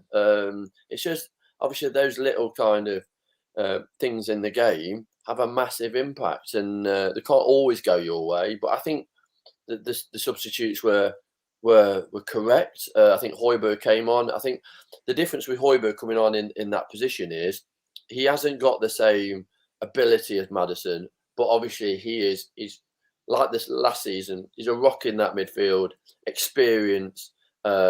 He understands his role now has maybe slightly changed, and again, it's a team role. It's a team role where he might come on 60 minutes and then shore things up, and then obviously Maddison might be able to have a different role within the team if he's on the pitch or come on instead of Maddison. I think the substitutions were fine. I was thinking, come on, Richarlison, just have that one chance and put it away, because that would have made my day for sure. And I just don't think the last 10 to 15 minutes we played to his strengths, which then makes you think that he's not been effective. Clearly, he's got certain traits that the manager wants to utilise, and maybe a different aspect to play, which we utilised against Sheffield United at home. Richard, with Richarlison, those last 20 minutes last week against Sheffield United, of course, he scored and then assisted Kulusevski's winner. Do you think he would have been disappointed not being in the starting 11 today? No, I don't think so. I think he would have realised that he hasn't forced his way into the side just because of that last 20 minutes. And again, it's different kind of scenarios and situations. No, I don't think so. I think when he looked at the starting 11, he'd realised why he was still on the bench, and he's still got obviously a lot to prove in that position. And obviously that position, it just isn't about scoring goals, is it? It's about obviously how he impacts the game and how he actually supports the game as well. If it was just about goals, then I don't think the team would be moving forwards. Ricky, let's come to you. 85th minute, Arsenal had a chance. Nelson shot over the bar. It got deflected. 87 minutes gone. Havertz had a shot just wide. And then, as Darren said, the ball then went up. 10 minutes added on. Big cheer from the Tottenham Hotspur away end. In the 92nd minute, Vicario made a save, low down, a long-range effort. And then in the 100th minute, literally the last seconds of the game, Richarlison had a chance that deflected just wide after a Kulusevski cross. What did you make of Richarlison's short time on the pitch today? A bit like what the boys said there, it was a crazy time within the game itself. So we couldn't really kind of work to his strengths. But, I part of me was kind of calling for Richarlison to come on when we took off Johnson. I thought even if he would have went to the left and kept Sonny in the middle, or let them overlap. So every time one runs forward and crosses over, the other one kind of compensates like that. So I was kind of calling for Charlie to come on at around that time when Solomon actually came on, just because he had such an impact last week, and it would have just built on that. And I think he would have got a bit more joy down that left-hand side to begin with, whether that was just creating chaos or winding up the opposition, or just being Richarlison. So I would have liked him to have been on that little bit earlier. But you know what? I think after last week and keeping him on the bench as well, it's kind of saving him as well. Instead of just putting everything on him, all the pressure on him, it's kind of going, all right, Charlie, listen, you come on and you make an impact. You come on and you show him what you're about. And it fires him up. We know he's an emotional guy. We know he wears his heart, not just on his sleeve, but on his forehead. Do you know what I mean? And I think he would have been burning to get on the field, and he would have been burning to kind of get that winner today. And for me, I said to you, Chris, 3-2 Tottenham. For me, in my kind of dreams, it was Charlie to come on and score that winner today to make it 3-2. And so when he was on the field, I was just like, come on. There was a point where he was in the box and he turned and shot and it got blocked, and I was kind of like, oh, all right, cool. When's the next one? When we had a corner, I'm like, all right, cool, it's coming. And then obviously, he had a go at the end there, and unfortunately, it didn't go in. But I think there's so much more to come from Charlie, and the fact that the boys back him, and there is an open emotional communication between every one of those teammates. They've definitely got a Spartan type mentality, which is, I look after the guy to my left, to my right, and we'll get through this. Do you know what I mean? We'll get through it together. And having that as an emotional player, to see that all of your teammates are behind you, all of your teammates want to wish you well, and plus every single one of the Tottenham fans, that have heard his story, that respect him and want him to kind of shine, he can feel that. And I think that he will, all right, maybe not this week, but he is going to repay that faith. He's going to repay that support. And he's going to be an important player for this season. And like Darren said, I think he's got goals coming for him, because once he kind of clicks into gear, once that demon is fully gone from his head and his chest, I think we're going to see the best version of Richarlison, and the best version of Richarlison in a Spurs shirt. I mean, who could want more than that? Absolutely. Well, other results in the Premier League today: Brighton 3, Bournemouth 1, Chelsea 0, Aston Villa 1, Liverpool, West Ham United 1, and Sheffield United 0, Newcastle 8. What? 8-0. 8. Wow, I didn't know that one. Now, our next game is, of course, next Saturday at home at the Tottenham Hotspur Stadium against Liverpool. Darren, what have you made of Liverpool so far this season? What do you think Ange Postecoglou will change, if anything? Obviously, we're waiting for the news on Brennan Johnson. But do you think Ange Postecoglou will make any changes if he needs to? And how do you think we're set up? I think we, depending on Johnson, we'll probably set up with pretty much the same 11. If Johnson's fit, I reckon he'll start him. If he's not, I think he will put Solomon in there and start Solomon, and that will be the 11. In terms of Richarlison, I do feel that his time will come. And I think, funny, Richard, you made an interesting point about us not playing always to Richarlison's strengths. Perisic injury is a massive blow to Richarlison. Yeah. That's a huge blow to Richie, because of our wingers or as our wide attackers, he is the one who instinctively wants to play the cross. Richarlison will always make the run for the header, but Perisic is the one who plays that pass. The others have got to learn to do that. And I think that's the side of his game that we're not really utilising. I think Liverpool, I said this, I think I said, me and Ricky have had chats about this. These two games were what I said was Ange Ball's test. To see where the players were at with Ange Ball. Because Liverpool are going to press as well. Liverpool are good with the ball like Arsenal have been. They're going to move us around. They're going to put... different players are going to find different problems that they're going to have to overcome. And it's going to be a great test for us. And I don't know which way it's going to go. After today's performance, I'm very excited about the prospect of this game now, because I'm seeing that what the fears I would have had about us being pressed early, we overcame it, we learned from it, we're going to have to learn again. But the boys are saying to the fans, we're up for the fight, we're here for it, and we're going to keep going for the win. We're not willing to settle. We're going to go for the win. We're going for 3 points every time we're on the pitch. So that's exciting. And yeah, Liverpool have been a little bit inconsistent at times. It's like they wake up during games. They don't start well. They're kind of in a bit of a dazy, sleepy, dreamy state, and then they kick on. Let them do that against us will be great. Let us capitalise in that moment, be free up, and then hold them off. That would be great. Let's see. Darren, they haven't been inconsistent in terms of results in the Premier League so far. No, not at all. If that performance starting, they start like they're asleep, and then they just start. Then they obliterate teams once they kick in. Because Liverpool are a great side.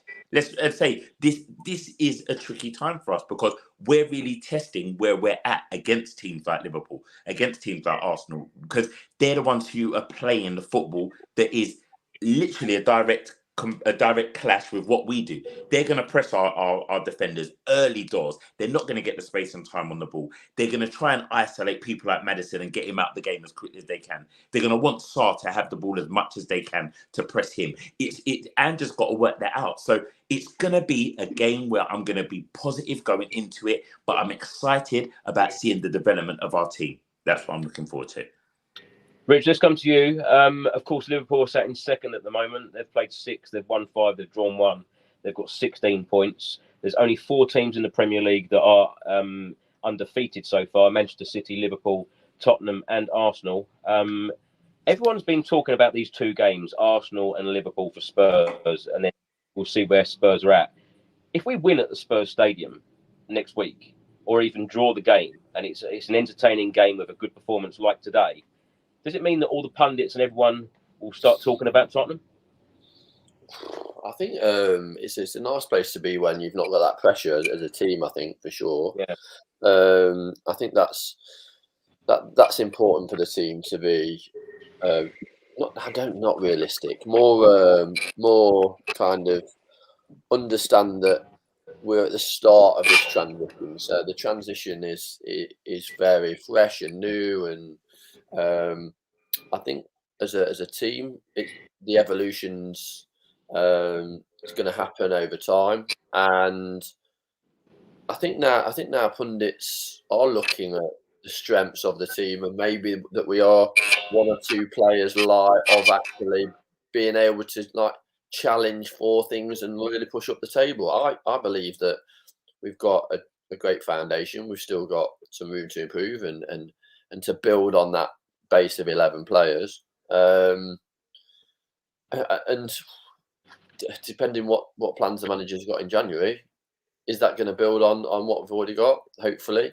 We've got some important games that are coming up, and I think it will really shape the rest of our season and how other pundits and fans actually see how dangerous we are to play.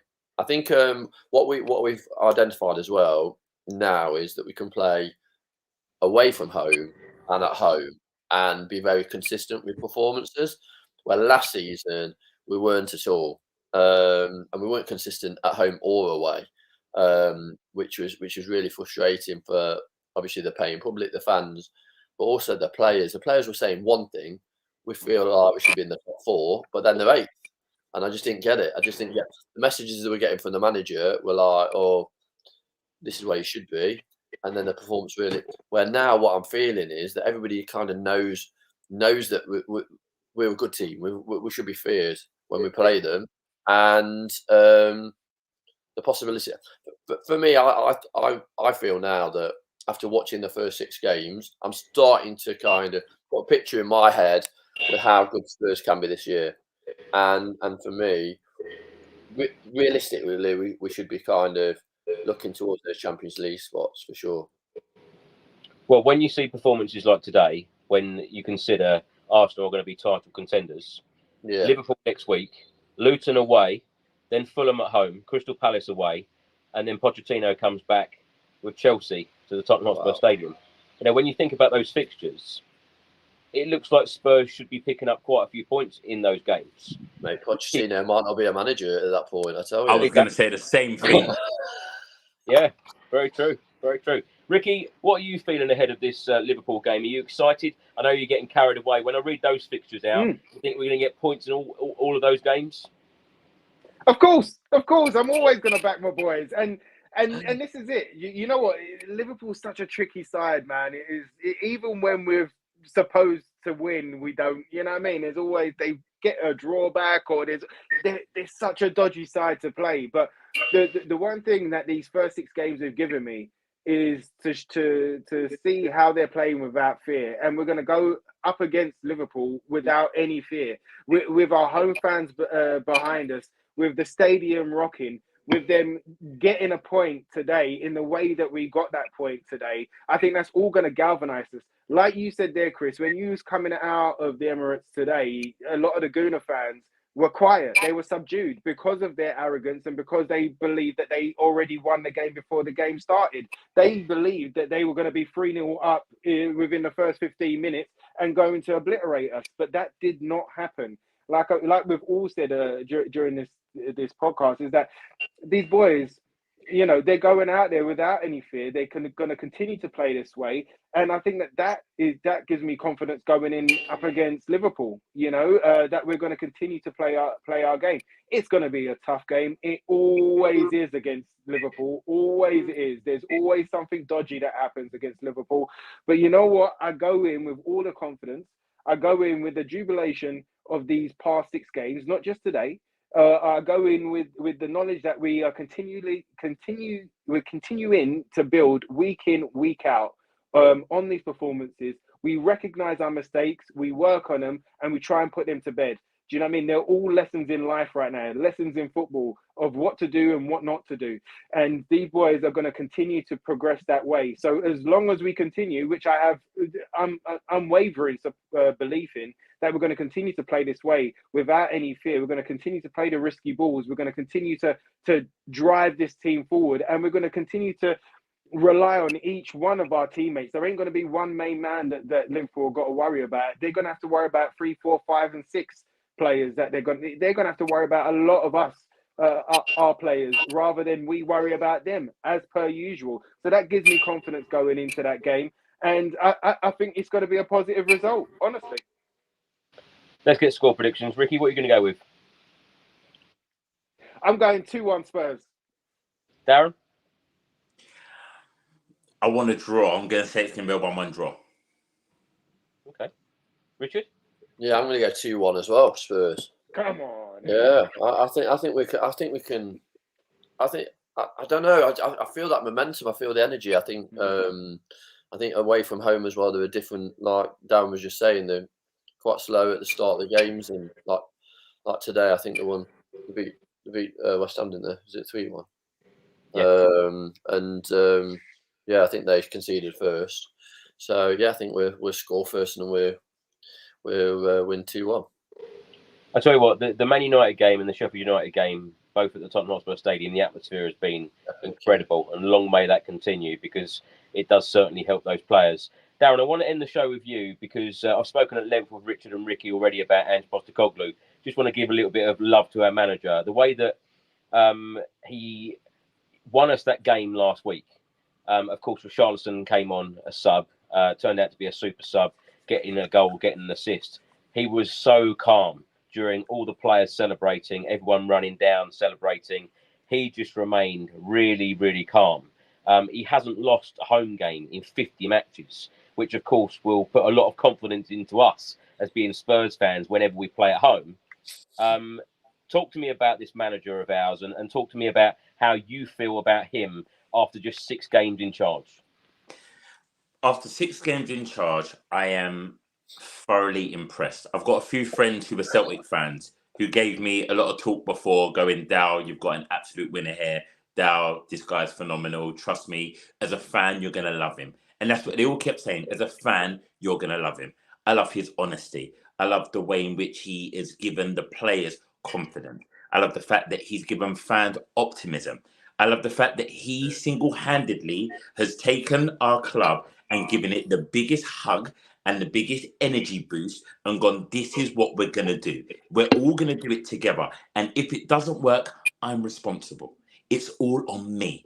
And that's so important as a player, as a human being, to feel that someone trusts you, wants you to succeed and do well. And as a fan base, he's saying, don't you dare not celebrate. Don't you dare not be excited.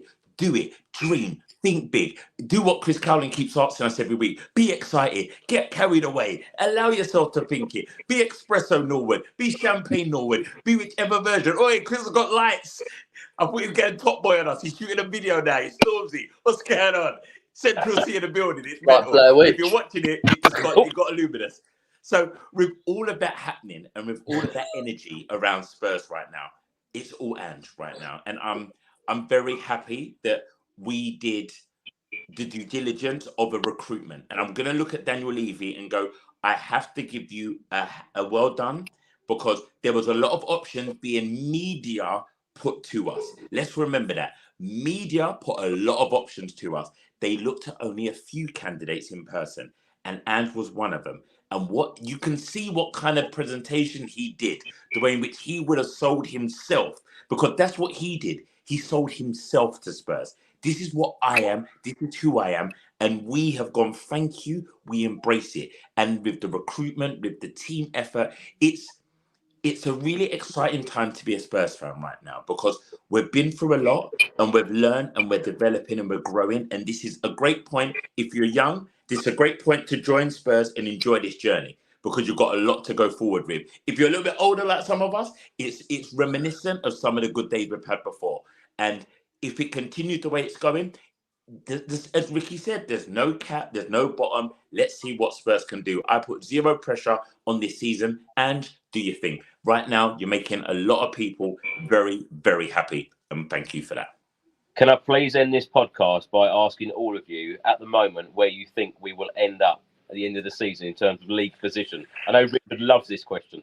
I love it. It's my favourite. That's why I'll go last then. Thanks. Oh, mate. All right, I'll go first. And you go first, Al. I'll go first. When we started the season, I put nothing as a place. I wasn't even going to do it. I said, I'm not putting any pressure on our manager. And this isn't pressure. This is me going, if we can continue this and everyone else continues to play the way they are, we can get 5th. That's where I'm going to go. I'm going for 5th. It's there for us to take. If we continue in this vein, 5th is very much there for us to take. Ricky, what are you going with? I'm going to go with better than last year. Can I say that and get away with it? No, you can't, because that's not a position. Yeah, I'll agree with you. That'd be our answer. Oh, better than last year. I reckon we're going to get into European spots. But you know what? Like I said, there's no ceilings, no floors. That's why I don't want to put a number on it. That a bit like Darren, like kind of not putting the pressure on the manager or the team right now. I'm just excited to see how far we can go, rather than capping it off at a 4th or a 5th, or even like a Europa place or whatever. I just want to see how far we can go. And I think we're going to be the surprise package of this season.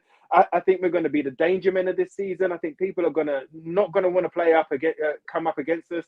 And it's going to be an exciting season. So as long as we get better than last year, I'm going to be a happy guy. And within those European spots, listen, who knows? Who bloody well knows? You know, the Gooners came as a surprise package last season, and they finished high up, and they had a little bit of a title challenge. Who knows what Big Adge is going to bring to the table? But I feel it in my bones that we're going to go for something special this year. Richard, now does it look now that Chris is in Top Boy right now? It does. It's like he's in Somerset House right now. Right, If you're not watching it, just go to 1 minute 54 on YouTube. Chris Cowlin right now is in Top Boy. I don't want him to pick the hood up. That's all I want him to do, and just go call the shade. That's what I need. There it is. There it is. Love it. Rick, you need to... Rick, what are you going with? I was going to try and deflect the question there, but It's your favourite question. yeah, no, fourth. That's it, shall we? Fourth. That's it, fourth. Yeah, I think we're. It also depends on a little bit of recruitment in January. I think we need to recruit because it's going to be, even though we're not in those European games. I think we've still got some tough. Yeah, through that running's going to be tough. Obviously, we know the running's going to be tough towards the end of the season, through Christmas, New Year. And obviously some of the players going away to play tournaments. We need to have a little bit of recruitment, but I think fourth. Well, Richard, bullshit. thank you so much for joining me this evening for this wonderful podcast, along with Darren. Where can people find you and what you're up to at the moment? Just training for New York Marathon on the 5th of November. And yeah, cheers, guys. Thanks for your support as always. Just enjoying the journey of, obviously, like the rest of us. I think it is definitely a good time to be a Spurs fan, and optimism. And I'm definitely going to be at the stadium a lot more this season. So look out for me there for sure. Definitely. Well, thank you so much for your time. Darren, thank you so much for your time as well. Where can people find you, and what adverts should we be looking out for? Always a pleasure being on. You know that, always a pleasure. I think I've got a BP one out right now, and it's to go with the others that are out. I'm sure there's a Domino's one coming out soon at some point. Just know I'm out there selling something for you right now. I'm out there selling something. Say again? Are you selling any coffee? You know what? I'm waiting. On. All I need is one of the. I need the hat. I need to go abroad and do it for that fancy brand. You know that fancy brand where I'm out in the Caribbean. And I'm filming for you. Do me I need to be that man. I need to be I'm working on it. But always a pleasure being on. Always a pleasure joining you guys. And Spurs fans, love you. Family, let's keep the optimism up. Let's keep supporting the team. It will get bumpy, but let's keep supporting them. Let's keep the highs. Keep happy. Darren, I love your positivity. Thank you so much for your time. And Ricky, thank you so much as always. You always bring a smile to this podcast. Always bring so many comments to this podcast as well with your things that you do. What are you up to at the moment, and where can people find you? I've got to say, always an honour, always a pleasure being on, and especially after a game like today. And with the panel that we've had on today, absolutely fantastic. Got to send a big shout out to every single fan watching right now, every single fan listening all around the world. Your support for the Chris Cowlin channel has been immense, and just getting your love, you know what I mean, is a beautiful thing. So thank you for all your comments. Thank you for all your support, especially for the big man right there. And I've got a big announcement coming up real soon. I can't say anything right now, but you're gonna leave us hanging. Well, I can't. I mean, I can tell you that 4th of October will be the day that things will be revealed, but which ain't too far away. But I've got something nice coming up, and it's going to be a massive challenge, and I'm going to have to take all of the lessons that I've learned from Big Ange into this new project. So I will let you know as soon as I can let you know. But listen, always an honour, always a pleasure being on. I can't wait to be on the next one. Let's have it. Let's keep building. Let's keep pushing forward, and come on, you Spurs, all day long. Well, thank you so much, Ricky. And as Ricky said, thank you so much for all of your support on this channel. If you don't subscribe on YouTube, please do hit the subscribe button, like, share, and comment below. Let us know your thoughts on the game today, and of course your score predictions on the Liverpool game. And hopefully we will be celebrating 3 points at the Tottenham Hotspur Stadium next Saturday as Spurs take on Liverpool. Thanks so much, everyone, and we will see you again soon. Come on, you Spurs. Come on!